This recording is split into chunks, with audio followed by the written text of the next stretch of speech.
soirée et bienvenue sur Richard Décry pour le récap de l'actualité de la journée.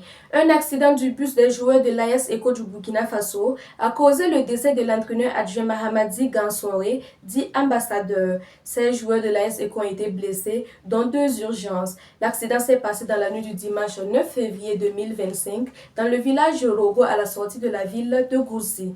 Les joueurs de l'AS Espérance Club de Waiguia et leur entraîneur revenaient d'un match à Koudougou de la 64e de finale de la Coupe du Faso. Les blessés ont été évacués vers le centre hospitalier régional de Waiguia.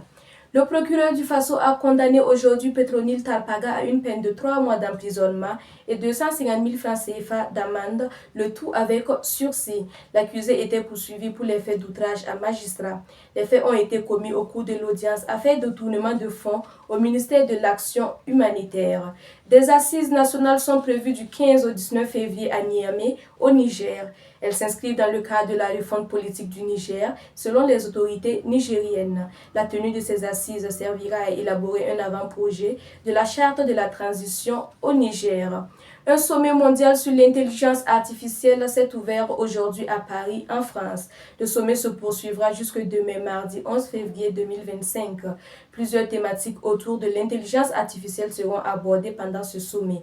Des experts du domaine ont discuté aujourd'hui sur l'IA au service du travail, comment l'IA intervient dans l'information et la culture et bien d'autres thématiques. Un cargo chinois a échoué en mer du Japon au large de la ville Nevelsk, près de l'île russe de Sakhalin hier dimanche.